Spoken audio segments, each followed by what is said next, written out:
Okay, so way back in 1995, my neighbor who used to own well actually they still do, have a Thai flying factory in Thailand, she got a letter from a missionary in Thailand who they were very good friends with. And that missionary wanted to open an orphanage for HIV positive children in Thailand.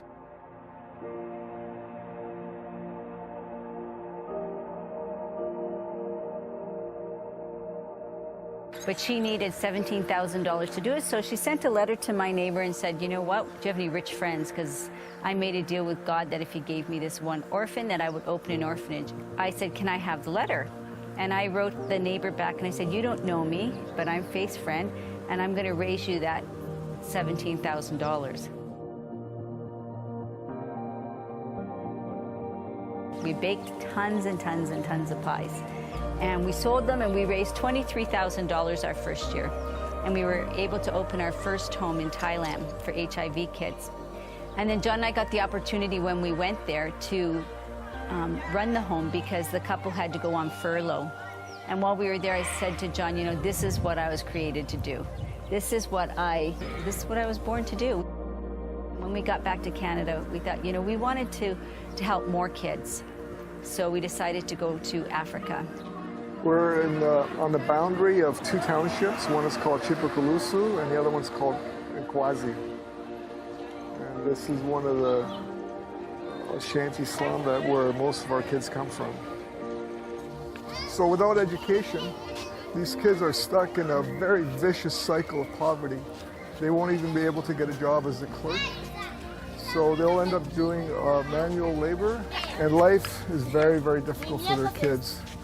And the water, they have to go out to find a creek, carry the water back. There's no running water in these homes. You can see some of the latrines here.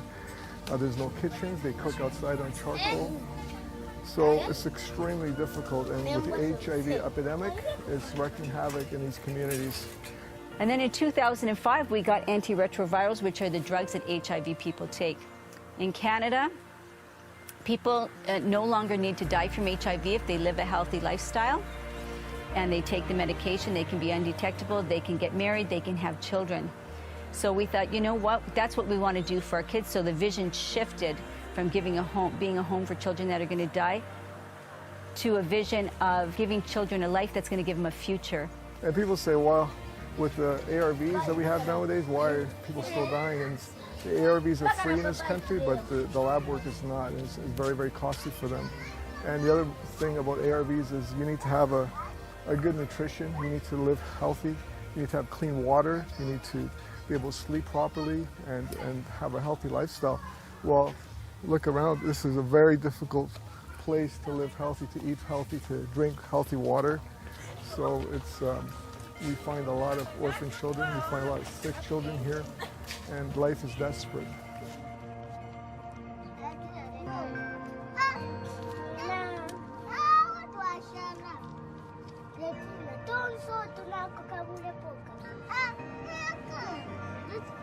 So in the beginning, our vision was just to give children the best possible life in the short time they had, and to teach the caregivers how to love and hold these kids while they are dying. We believe that every child deserved to be loved while they were dying. They deserve to be held.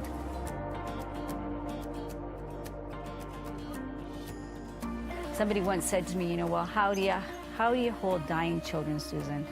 They said, isn't that hard to keep holding them while they died? And I said, no. The Bible says that God is the father of the fatherless.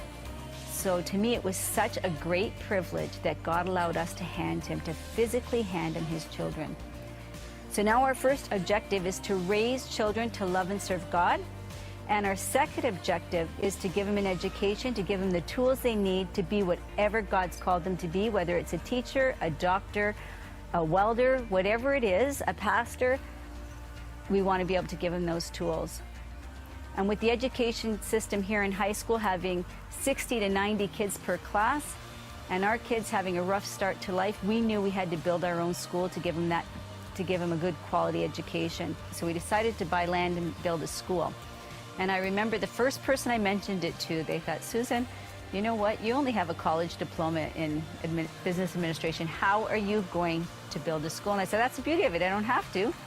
Because if this is God's project, God will have to build the school.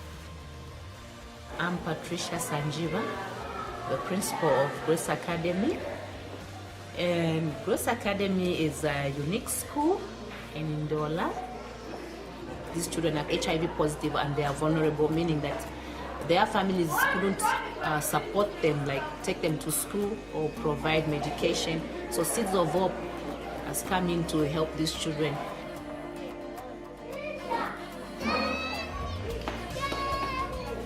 You count 5. We know if we just touch one life, we have touched many lives. Through them, they're going to be a blessing to their families. That's what we are. We now have almost 150 kids.